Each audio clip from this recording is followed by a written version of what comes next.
नासिर और नासिर के दोस्त की ये सोच थी कि जिस वक्त हम गुड्डी को अपने कंट्रोल में करेंगे, और वैसे भी स्वीटी तो हमारे कंट्रोल में आ चुकी है, तो हम स्वीटी से अपनी मर्जी के मुताबिक काम करवा सकेंगे। जो हमारा दिल करेगा हम वही करेंगे, हमें कुछ भी नहीं होगा। लेकिन इनकी जो ये सोच थी ना, ये गलत होने वाली है। स्वीटी इनका वो हाल करेगी कि ये दोनों हमेशा याद रखेंगे। जो रमीज़ और औरंगज़ेब है ना, इन दोनों के बीच में मामला जो होते हैं इसे ख़राब होना शुरू हो जाते हैं।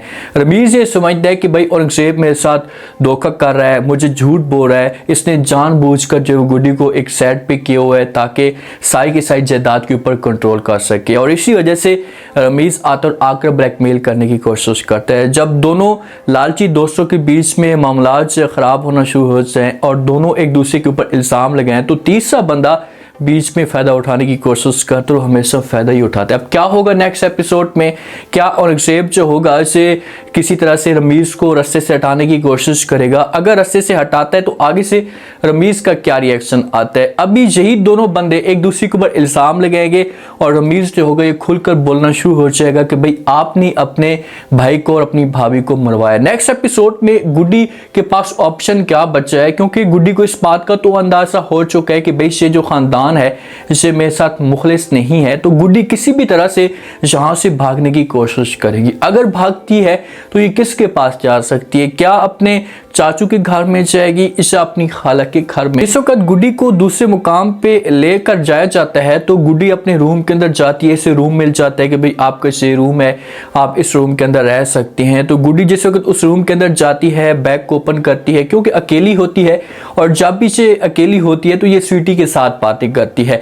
तो ये उस बैग को ओपन करती है तो स्वीटी निकालने की कोशिश करती है, तो सामने देखती तो स्वीटी मौजूद ही नहीं होती।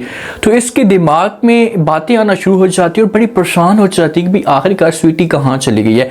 तो ये सोचती है और सोचने के बाद इसे मुकम्मल तौर पर यकीन हो जाता है कि भाई इस गेम के पीछे वो फ़कीर बाबा ही है। तो ये जाती है और जाकर फ़कीर बाबा का गिरबान पकड़ लेती है। गिरबान पकड़ती है, फ़कीर बाबा जो होता है ये हैरान होकर देखना शुरू कर देता है। गुड्डी फ़कीर बाबा को कहती है कि भाई आपने मेरी स्वीटी को चोरी किया है, मुझे बताओ कि मेरी स्वीटी कहाँ है। अगर मुझे स्वीटी ना मिली तो आपका बहुत ही बुरा हाल हो सकता है। तो फ़कीर बाबा जिस वक्त उसका गिरबान पकड़ा जाता है तो बड़ा परेशान हो जाता है कि भाई आखिरकार इसकी इतनी हिम्मत कि ये छोटी सी बच्ची है और मेरा गिरबान पकड़े।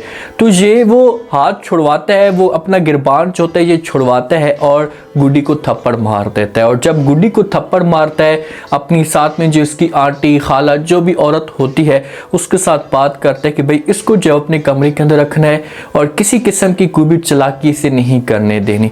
अगर कोई होशियारी करती है तो उसे कड़ी से कड़ी सजा देनी है।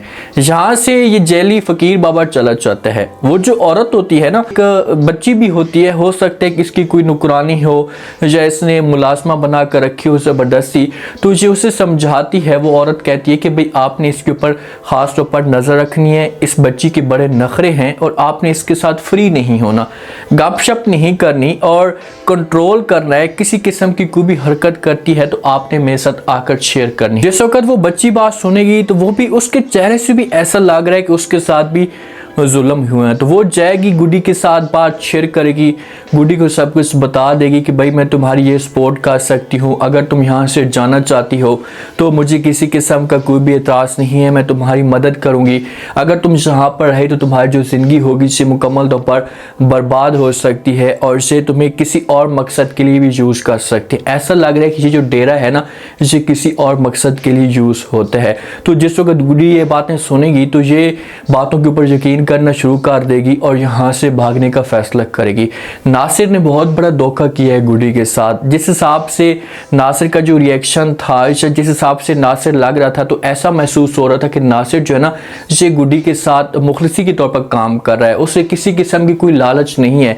लेकिन अब जाकर ऐसा लग रहा है कि सारी जो गेम डालने वाला बंदा था ये नासिर था। ठीक है, औरंगज़ेब हो गया या इसकी चाची थी ये नफरत करते थे, लेकिन इससे शो होता था, वो पता लगता था कि भाई ये नफरत करते हैं, लेकिन नासिर ने अंदर से डसने की कोशिश की है। तो अब यहाँ से गुडी किसी भी तरह से भागेगी, उसके पास कोई और ऑप्शन मौजूद ही नहीं है। अगर जहाँ पर वो रहती है ना तो इसके लिए हालात जो होंगे ये और भी ज़्यादा ख़राब हो जाएंगे। इसके पास तो स्वीटी मौजूद नहीं है, स्वीटी आ सकती है, स्वीटी के पास जादुई ताकत है, इतनी कोई मसले वाली बात नहीं है, लेकिन स्वीटी पहले वहाँ पर रहे, पहले सबका जो वो हाल बुरा करे, उन सबको अपनी औकात चाट दिलाए और उसके बाद फिर ये गुडी के पास पहुँचे। जिस वक्त रमीज़ को इस बात का पता चलता है कि भाई काफ़ी टाइम हो गया और काफ़ी टाइम होने के बाद जब ये गुडी अभी तक नहीं मिली, तो ये जाता है औरंगज़ेब के घर में, औरंगज़ेब को ब्लैकमेल करना शुरू कर देता और कहता है कि भाई अगर आपने जो वो मुझे ना बताया, पहले तो ये कहते हैं कि भाई आपने जानबूझकर जो वो गैब करवाया है गुडी को। तो आगे से औरंगज़ेब इनकार कर देता है और समझाने की कोशिश करता है कि भाई ऐसी कोई भी बात नहीं है, अगर मैंने ऐसा कुछ किया होता तो मैं इतना परेशान ना होता। तो रमीज़ इसकी बातों के ऊपर यकीन नहीं करता, लालची दोस्त है तो कैसे यकीन करेगा, तो वो कर देता है इनकार और कहता है कि भाई अगर आपने मुझे ना बताया तो मैं जाकर पहले इसे रिपोर्ट में दर्ज करवाऊंगा, आपके खिलाफ ये बात कहूँगा कि भाई इस गेम के पीछे आप मुलविस हैं और ये जो जायदाद है आप हासिल करने की कोशिश कर रहे हैं। तो आगे से जिस वक्त औरंगज़ेब ये बात सुनता है तो औरंगज़ेब जो होता है ना ये रमीज़ के ऊपर प्रेशर डालने की कोशिश करता है। औरंगज़ेब की तो यही चाल होती है, ये पहले बंदी के ऊपर प्रेशर डालता है, उसे दबाने की कोशिश करता है, अगर बंदा दब जाता है तो ठीक है, अगर नहीं दबता तो फिर औरंगज़ेब खुद दब जाता है। क्योंकि जिस हिसाब से गया था जहांगीर के घर में और जहांगीर को जो उसने दबाने की कोशिश की थी, जहांगीर के ऊपर प्रेशर डालने की कोशिश की थी, लेकिन इसे इस बात का नहीं पता था कि भाई ये सब कुछ मेरे लिए मसला खड़ा हो सकता है। और आज इसके लिए इतनी परेशानी उस जहांगीर की वजह से बनी पड़ी है कि इसे सोचने पर मजबूर है कि शायद मैं वहाँ पर ना ही जाता तो अच्छा होता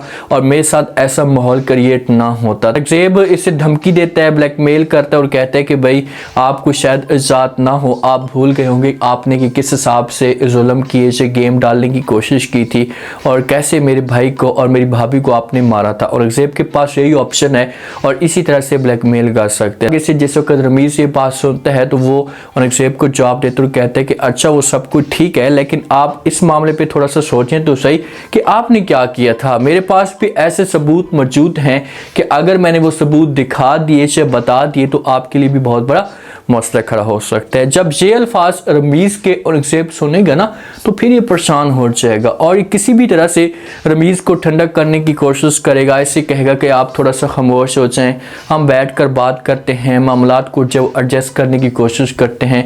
मैं आपको यकीन दिलाता हूँ कि गुडी मेरे पास मौजूद नहीं है, अगर मेरे पास गुडी मौजूद होती तो मैं आपको ज़रूर बता देता। अब इन दोनों के बीच में ना देखें लालच आ चुकी है। अब जब दोस्तों के बीच में लालच होती है ना तो वो कभी भी दोस्ती आगे नहीं चल पाती। दोनों लालची हैं, दोनों की यही सोच है कि हमें जो वो जायदाद मिले, गुडी जय भाड़ में। अब एक दूसरे के ऊपर इल्ज़ाम लगा रहा है और दूसरा पहले के ऊपर इल्ज़ाम लगा रहा है, तो इसमें से तीसरा बंदा फ़ायदा उठाने की कोशिश करेगा। इस तरह से नासिर के सामने सबूत आना शुरू हो जाएंगे। जब से दोनों डिस्कस करेंगे, एक दूसरे के साथ बात करेंगे और औरंगज़ेब जो होगा उसे धमकी देगा कि भाई आपने इस तरह से जो मेरे भाई को और मेरी जो वो भाभी को मारने की कोशिश की है। तो आगे से रमीज़ जब ये बात सुनेगा तो रमीज़ कहेगा कि भाई इस गेम के पीछे आप मुलविस थे, आपने मुझे पैसे दिए थे तब जाकर मैंने ये काम किया था। तो जब इस तरह की डिस्कस होगी ना तो नासिर जो होगा ना ये बातें सुन लेगा और जब नासिर ये बातें सुनेगा तो नासिर के पास सबूत आ जाएंगे और फिर ये जाएगा और जाकर पुलिस में सब कुछ बता देगा। अब गुड्डी कैसे यहाँ से इस मुश्किल से निकलेगी?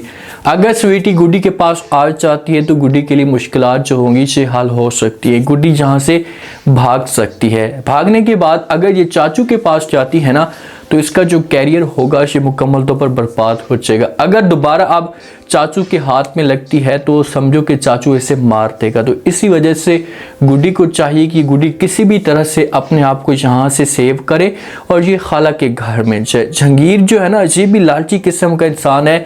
अगर ये खाला के घर में जाती है तो खाला थोड़ी बहुत इसकी केयर कर सकती है या इसको अपने घर में जगह दे सकती है। हमजा तो मोहब्बत करता है तो इस तरह से फिर हमजा और गुड्डी की जो वो शादी भी हो सकती है। उम्मीद है आज का रिव्यू, आज का टीजर आप लोगों को पसंद आया होगा। आपने कमेंट सेक्शन में अपनी कीमती लास्ट में आपको क्या लगता है क्या नेक्स्ट आने वाले के साथ में अगर जहाँ से जो वो गुड्डी भागती है और निकलती है जहाँ से, तो क्या अपने मकसद में कामयाब हो जाएगी। और जैसे जो रमीज़ है ये औरंगज़ेब को ब्लैकमेल करने की कोशिश कर रहा है, तो क्या रमीज़ जो होगा ये औरंगज़ेब के सारे राज खोल देगा। लास्ट में फीडबैक दें और सब्सक्राइब लास्ट में कर दें। शुक्रिया।